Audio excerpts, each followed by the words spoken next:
개정법 기준으로 앞에서 미흡하고 잘 못 풀었던 거 한번 봅시다. 아산화동 발열이네요. 아산화동. 수업 시간에 잠시 얘기하기도 하고 또는 이제 지난 모의고사 때 잠시 언급을 했었죠. 아산화동 발열이 뭐냐? 아산화 줄처럼 아산. 아가 이제 부족한 이런 개념이죠. 부족. 얼마큼 부족하냐? 산화라는 말은 산소하고 결합되어 있다는 말입니다. 그래서 아산화동, 동은 이제 구리를 얘기하고, 그렇죠.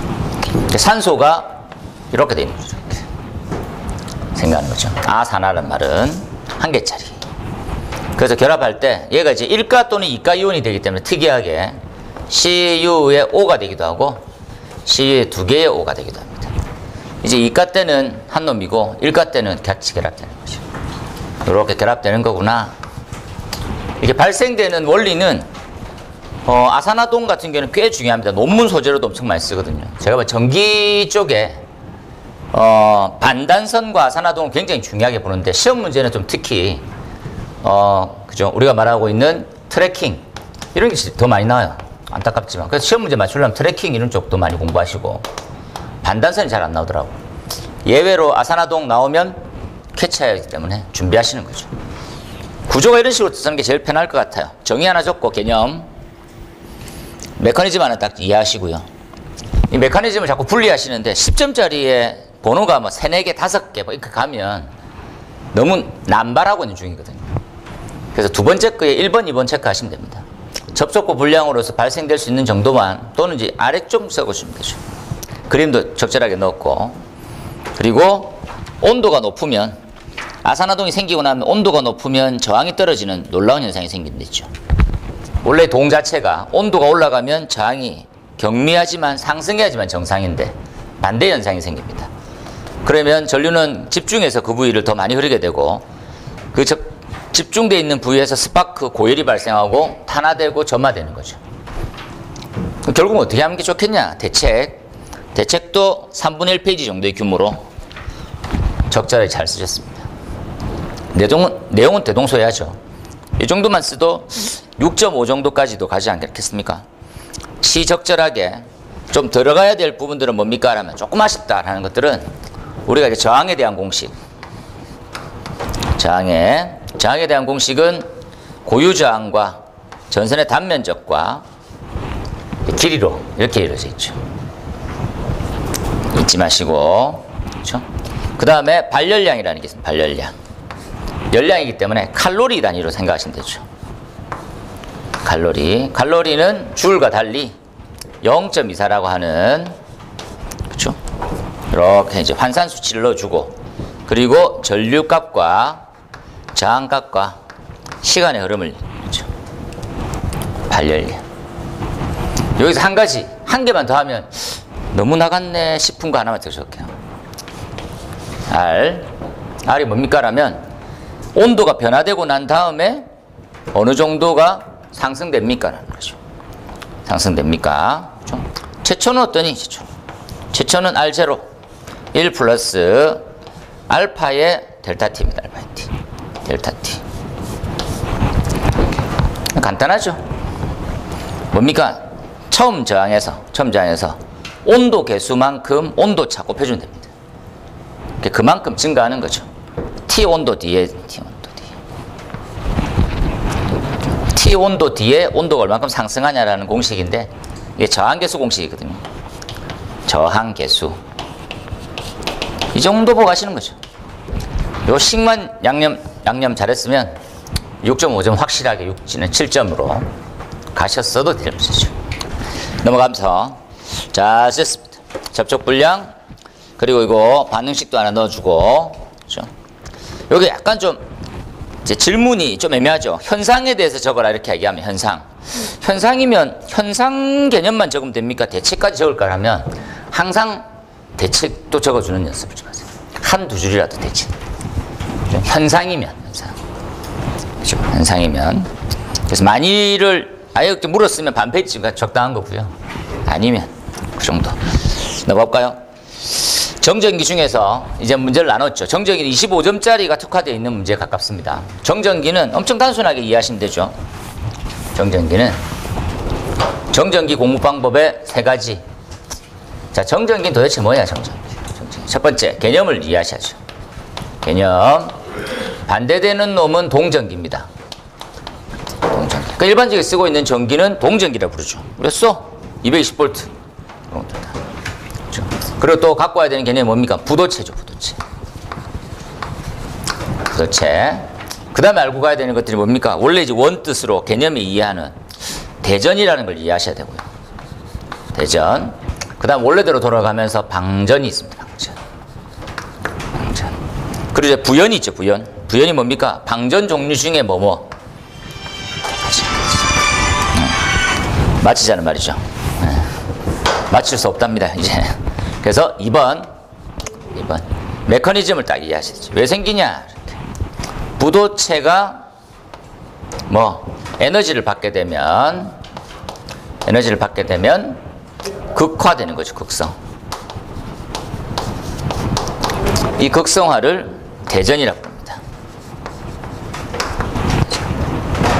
더하기끼리 모이고 빼기끼리 모이는 거죠. 플러스끼리 모이고 전자끼리 모이는 거.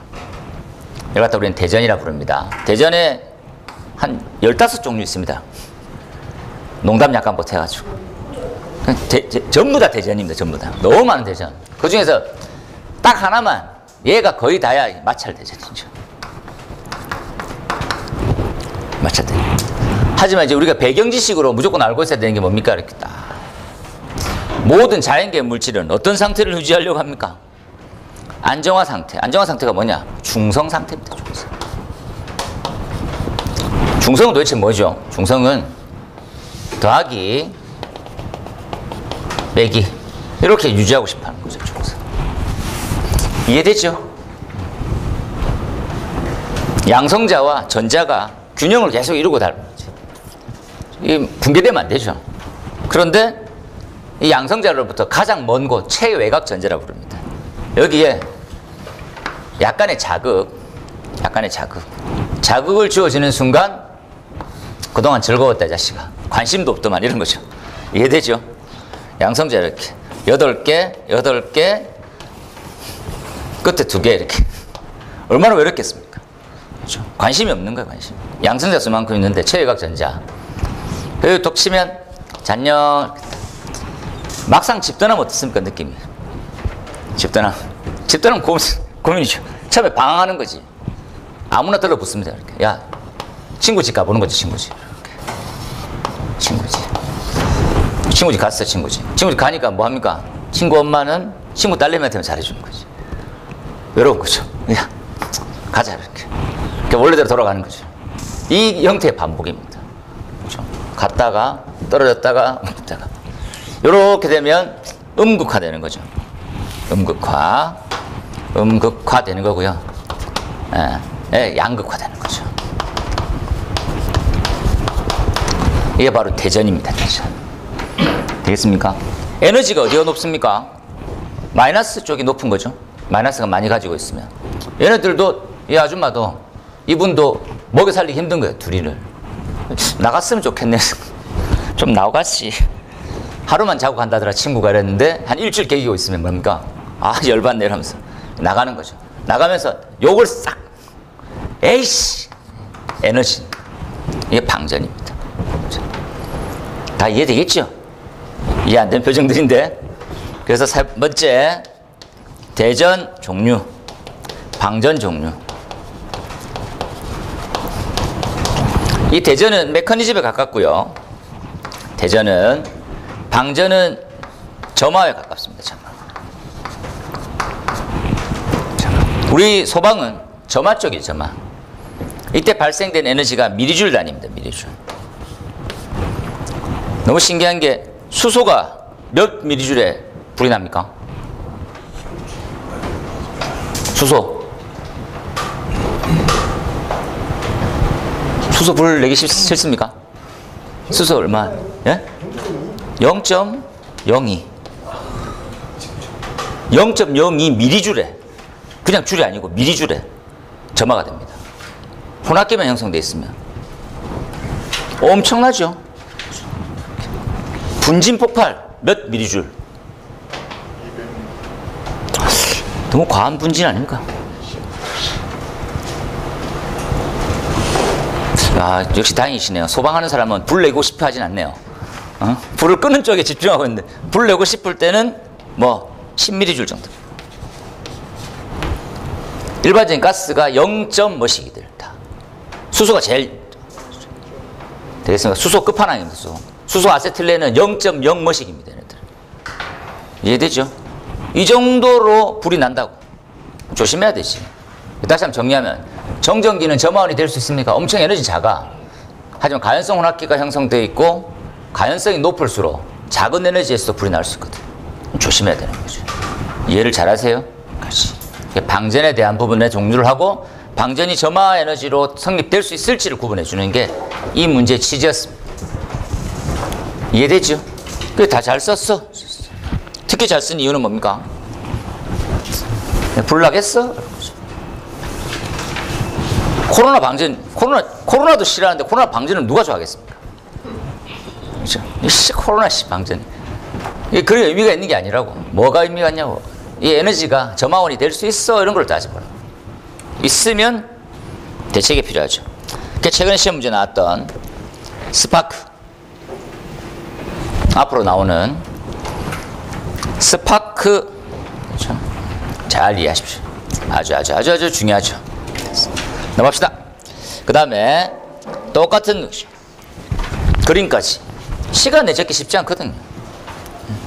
그림 제발 좀 복잡하게 그리지 마십시오.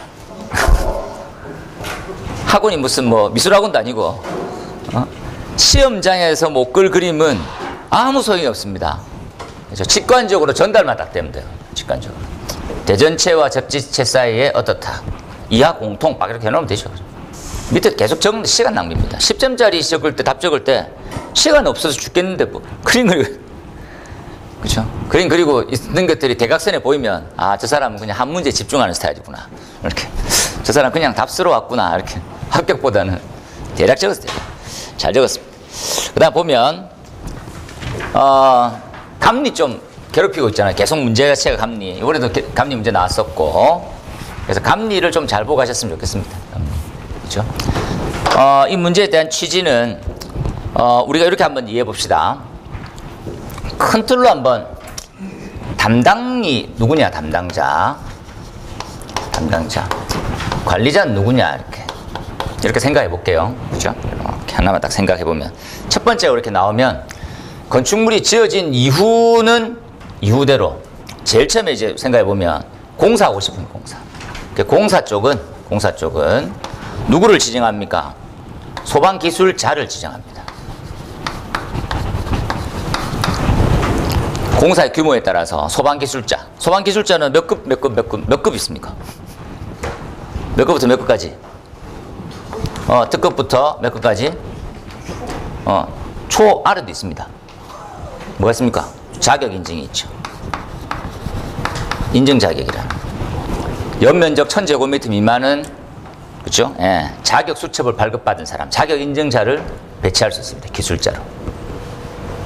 모르셨구나. 큰일 났네. 기술자. 특급부터 고급, 중급, 초급 자격 수첩 이렇게 됐습니다. 그러니까 자격 수첩만 발급받으신 분은 연면적 1000제곱미터 이상은 기술자로 배치할 수가 없는 거죠. 이해 잘 하세요? 그 다음 약간 같은 듯 다른 별개입니다. 약간 다르게 돼 있거든요. 감리자죠, 감리자는 감리원이라는 걸 배치하죠. 감리원은 감리업자랑 좀 다르죠. 감리업자가 회사하면 감리원은 그 회사를 다니는 사람입니다. 그 사람을 배치하는 거죠. 여기서 재밌는 얘기를 안 빠졌네. 기술자는 배치를 하고요. 배치. 감리는 절차가 좀 까다롭죠. 이렇게. 뭐 합니까? 감리 뽑았어 안 뽑았어? 소방서 물어보면 누가 대답해야 돼? 뽑았습니다. 이거 누가 대답해야 됩니까? 감리업자 대답해야 됩니까? 공사업자 대답해야 됩니까? 건축주가 대답해야 됩니까? 건축주죠. 저 뽑았습니다. 이렇게. 그것도 뭐라 부릅니까? 지정이라고 부릅니다. 지정하면 반드시 뭐 해줘야 됩니까? 신고를 무조건 해줘야 되죠. 감리 지정 신고, 감리를 지정 안 하면 얼마의 처벌? 감리 미지정. 가끔씩 걸리죠.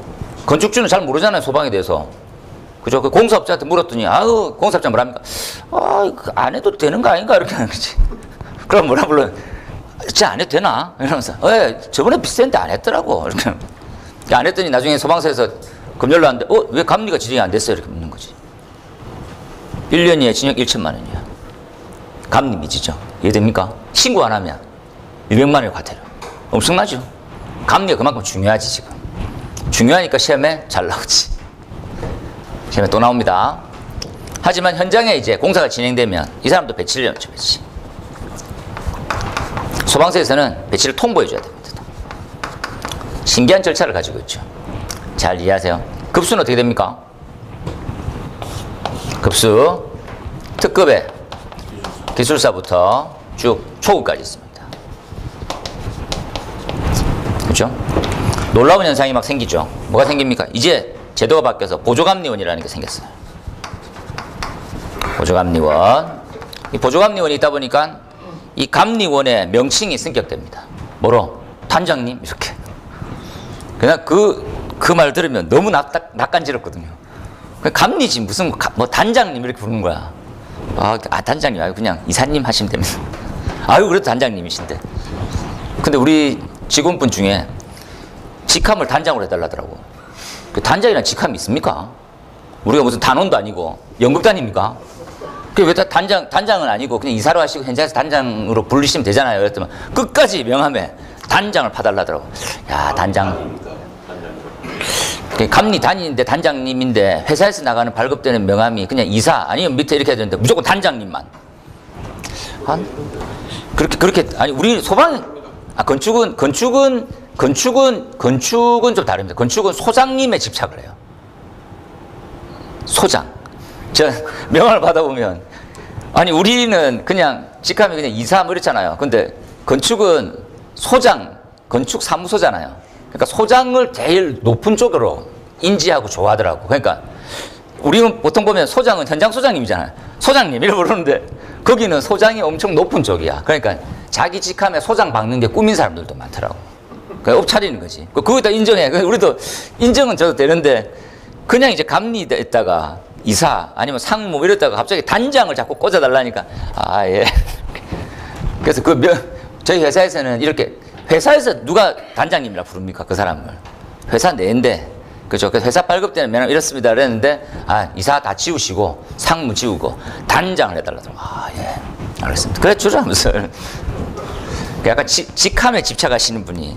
저는 이제 옛날부터 그랬는데, 저 기술사님 꽤 오래됐잖아요. 근데 아직 저는 이사거든요. 근데 속으로 똑같은 뜻이 뭐냐면, 아니, 그게 왜 그렇게 집착하지? 급여가 올라가는 것도 아니고. 이런 거거든요. 만약에 내가 사장님이 갑자기 나를 불렀어. 이사. 예. 직함을 좀 낮춰야 되겠다. 그럴까요? 급여는 1.5배인데 그냥 사원으로 어떻노? 감사합니다! 이러면서. 이사원 이러면서 이사원. 대리도 필요 없어. 아니 뭐라지? 뭐 그냥 이 친구 이런 거 괜찮습니다. 급여 모르면. 근데 급여 다 똑같은데 뭐 그죠? 근데 현장은 본사보다는 직급이 한두 직급 올라가는 게 맞은 것 같아요. 본사에서는 부장인데 현장 가보면 다 부장이잖아요. 그럼 이사해줘야지 감리가. 이거 한 직급 높거든요. 이렇게 한 직급 높으니까 업은 해줘야지. 단장은 조금 낯설었는데 보조감리가 들어오면서 단대부더라고. 그죠? 전기 단장님은 익숙했는데 소방 단장님이 자꾸 익숙하지 않더라고. 이제 통신 단장님 다 다니네요. 이제 참고하십시오. 그 다음 또 누구 배치합니까? 이렇게 여기까지 이렇게 갔어, 그지? 얘는 준공전이죠. 준공전, 준공후. 후는 이 대상물에 누구를 배치해야 됩니까? 이제 관리사님이 뜨고 있는 뭐 이게 관리죠. 또는 점검이라고 얘기하는 업, 그죠? 누굽니까? 이때는 마찬가지로 소방 안전관리자라는 걸 배치합니다. 뜨고 있는 거니까 이해하십시오. 소방안전관리자, 소방안전관리 보조자, 건설현장 소방안전관리자, 총괄 소방안전관리자. 별게 다 있어요. 꼼꼼하게 보셔야 됩니다. 이 규모에 따라서 신고하죠. 신고. 지정 신고합니다. 신고. 며칠 이내 합니까? 신고는 14일이고, 그죠? 선임은 30일. 선임 신고합니다. 선임 빠졌네. 선임과 신고를 하죠. 일 잘해야 됩니다. 몇 급 있습니까?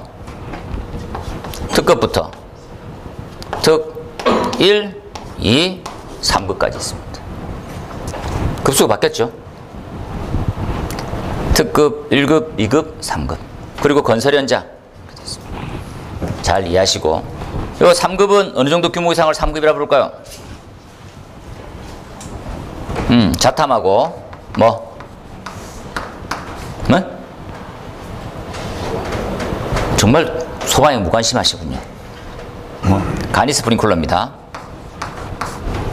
간이 스프링클러. 요 점검 쪽도 좀 알아보면 되게 재밌는데 참고로. 그렇죠?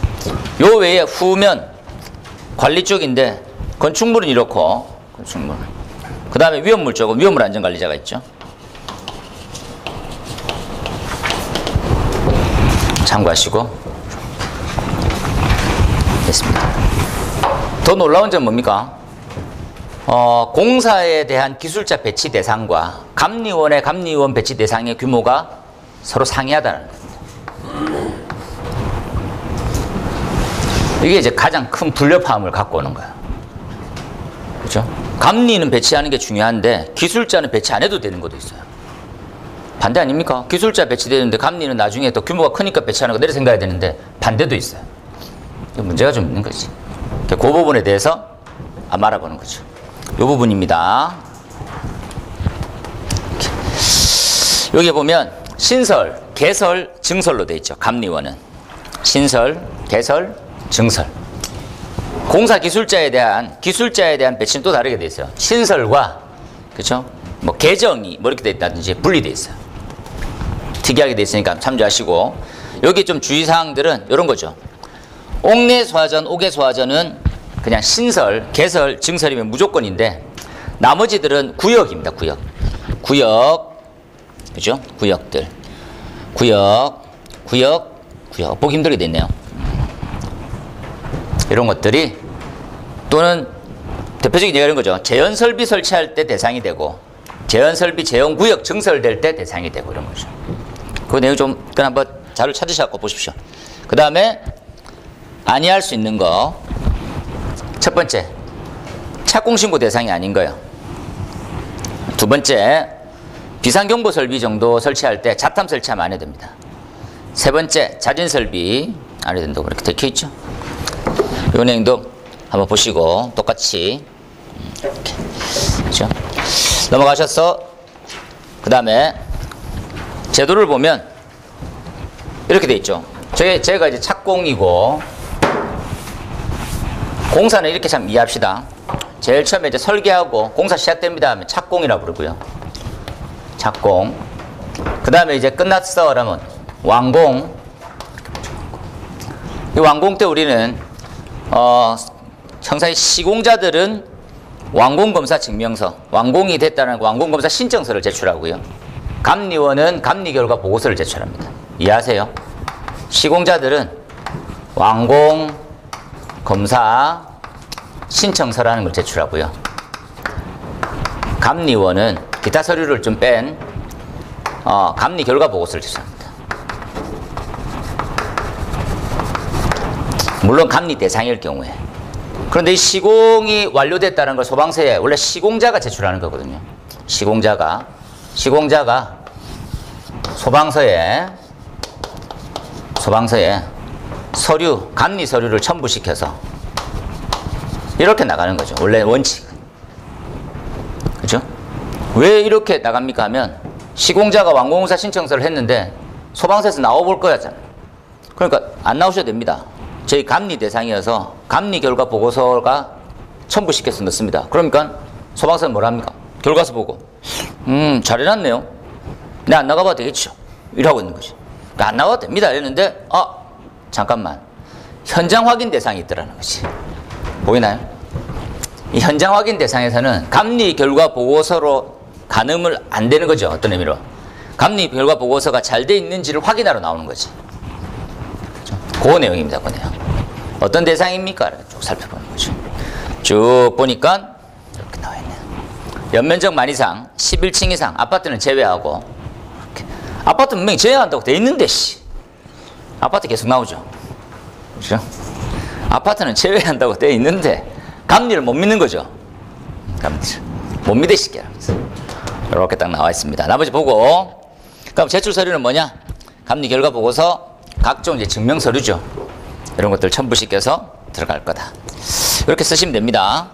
그 다음에 이제 제출에 대한 기간. 잘하셨죠? 잘하셨더라고. 내용 이렇게 똑같이 제출 서류 됐습니다. 그 다음 5번은 넘어갈까요? 5번. 화재 예방 강화지구. 과거에는 화재 경계지구라고 불렀었고요. 이걸 한번 이해해 볼까요? 우리나라 땅덩어리 이렇게 있는데, 땅덩어리가 이렇게 각 시도가 다 있는 거예요. 각 시도가. 그죠? 각 시도가 이렇게 있죠. 이렇게 딱 각 시도가 있어. 각 시도가 있는데, 전체적인 개념을 세울 때는 누가 꼭 필요합니까? 청장이 필요해요. 소방에 대한 방향성. 근데 각 지역별로의 특성에 맞춰가지고 뭔가를 정하려고 하면 시도지사밖에 안 되는 거예요. 시도지사. 이 시도지사라고 하는 사람이 좀 놀라운 점이, 첫 번째, 이 사람이 시도지사가 가장 큰 역할은 뭐 합니까? 소방력이 이 사람 책임이에요. 이해하세요? 소방력 3대가 뭐가 있습니까? 3가지. 소방력 3가지.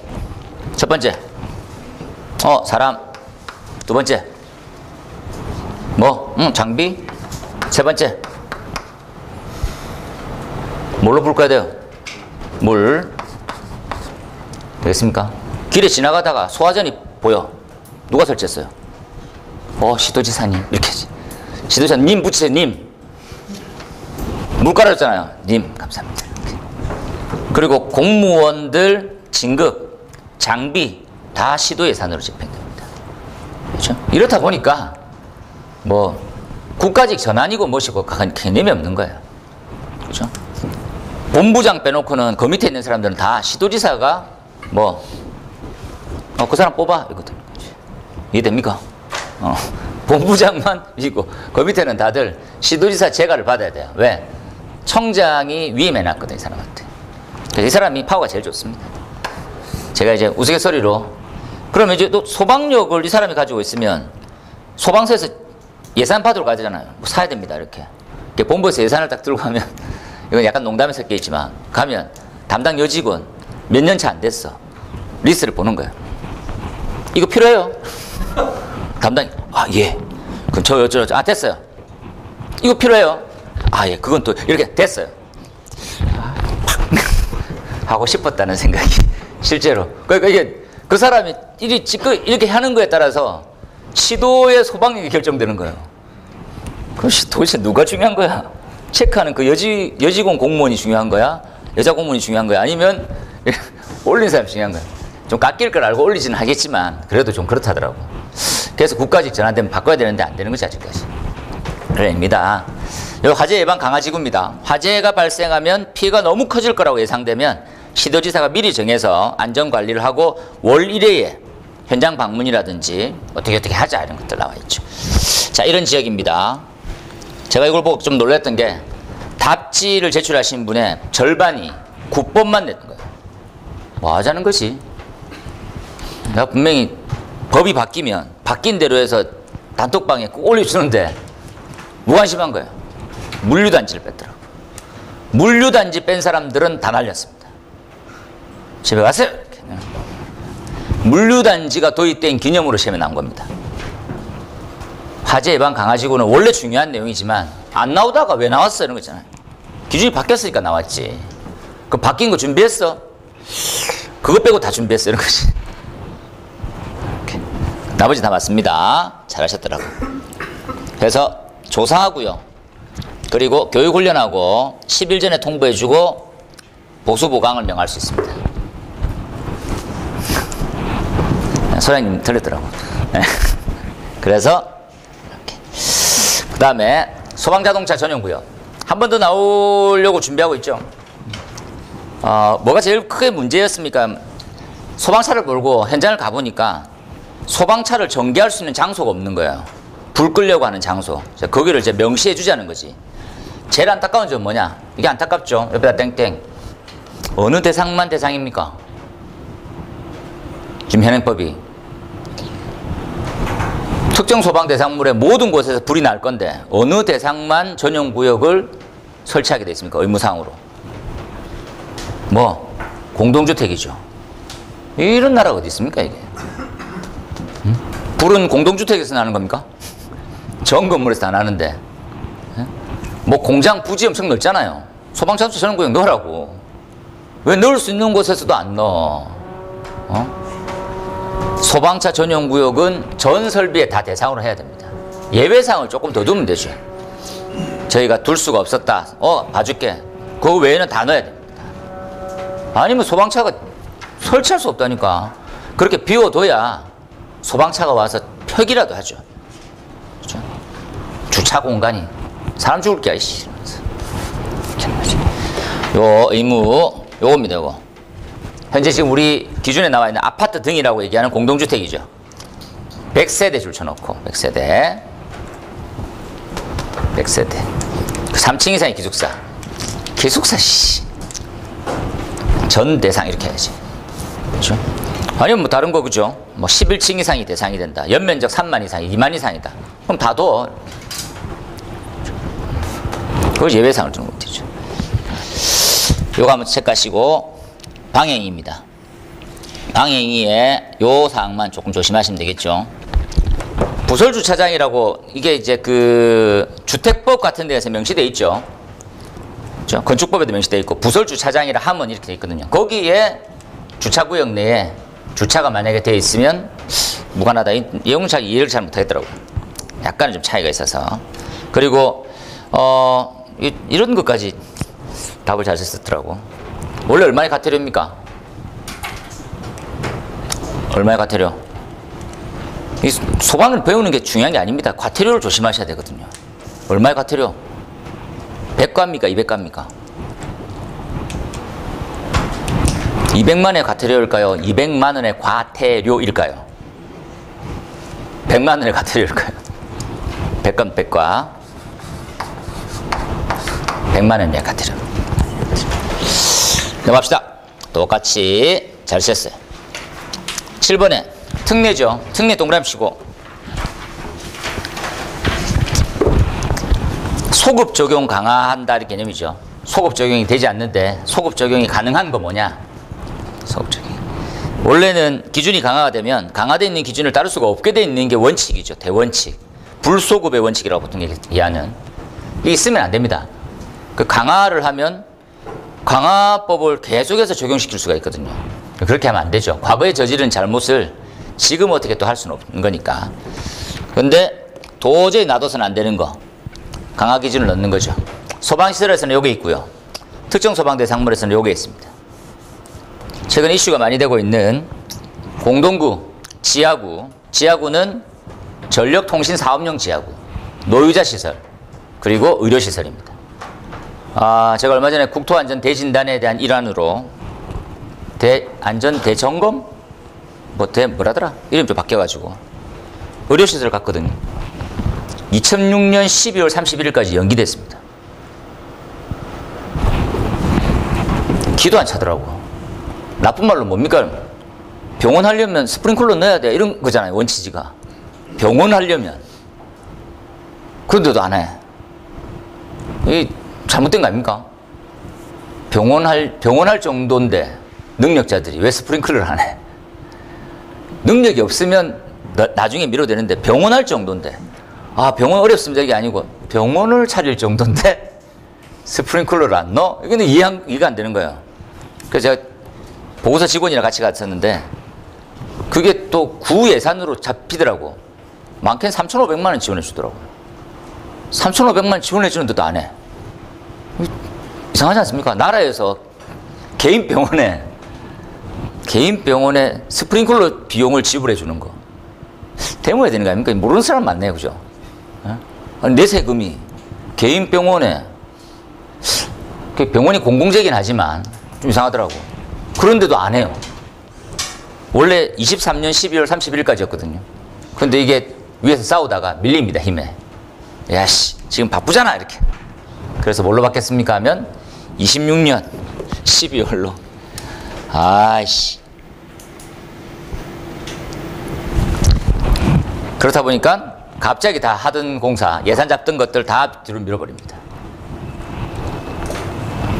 병원을 살리겠단 말이죠. 그 대신에 화재는 방조하겠단 말입니다. 이 정도면 소방청장 일러가지고, 그죠? 대국민, 뭐, 그죠? 죄송합니다. 주제 넘는 소리를. 소방청장이 갑자기, 뭐해? 이러면서. 아, 글쎄요. 아닙니다. 이러면서. 요만큼 설치하는 거구나. 이렇게 이해하시고. 예외 대상물로 참고하시면 되겠네요. 넘어갑시다. 요렇게 적으시고, 설비,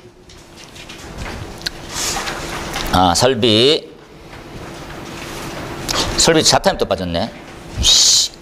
자탐 빠졌습니다. 자탐이 있는 줄 알았더만. 보시고 넘어갈게요. 그 다음에 증축 용도 변경의 특례죠. 증축할 때는 증축당시법, 개정법을 따르고요. 개정법. 그렇게 이해하십시다. 증축하려면 증축당시법, 개정법 따르고, 용도 변경 때 용도 변경법을 따르죠. 개정법을 따릅니다. 그죠? 근데 어느 규모를 따를 거냐? 증축은 개정을 건물 전체로 가버립니다. 전체. 용도 변경은 용도 변경 대상에만 적용을 합니다. 이게 좀 중요하죠. 증축이 된다면. 그래서 기준이 어떻다. 요 문제도 요 내용이 빠졌으면 날렸습니다. 요거죠. 이 과거법은 방화문이었거든요. 60분 플러스 방화문과 60분 방화문은 천지 차이죠. 잘 이해하셔서 넘어갈게요. 똑같이. 그 다음에 설치 안 해도 되는 거. 요것 또한 옛날 기준으로 쓰고 계신 분이. 법제처 검색하시고 단톡방 확인만 잘해도 맨날 자료를 주는데도 불구하고 안 하시네. 요거 바뀌었습니다. 옛날에 상수도 소화전이었거든요. 다 바뀌었죠, 다. 소소하게 다 바뀌었습니다. 뭐 하나 빠지고 넣고 빠지고. 그래서 특정 소방 대상물에 면제받을 수 있는 것들이 뭐가 있냐, 이렇게 한번 보시면 되겠죠. 이것도 옛날 기준도 있네. 이런 씨. 답지 아웃입니다. 이건 빼고. 이번에 지금 말씀드린 거죠. 이거 25점짜리는 이 형식으로 쓰시면 좋겠습니다 라고 나와 있었네요. 엄청 잘 정리하셔가지고 뭐 이 답 이상은 나올 수가 없겠더라고. 아까 설명드렸으니까 그렇게 한번 보시고, 뒤쪽도 마찬가지입니다. 법을 던져주면 요약하는 번거로움이라고 좀 그렇죠. 요약을 하시면 좀 더 오래 가는데 그게 안 되니까 요약되어 있는 자료가 나갔었을 때 본문 내용 한번 읽고 요약을 판단하고, 아, 이렇게 개념이구나, 이렇게 요약하면 좋겠구나 생각하시고 자기가 요약하는 연습을 해보는 것들도 중요한 시간이 좀 부족할 수 있거든요. 요약된 걸 외우세요. 그리고 압력 손실 최근에 이슈도 많이 되고 하는 부분이 있으니까 그렇게 한번 보도록 할게요. 좀 쉬었다가 마저 한번 수업을 진행할 거고요. 그리고 좀 드시고 오셔서 하도록 합시다. 여기까지만 하겠습니다. 고생했습니다. 고생했습니다.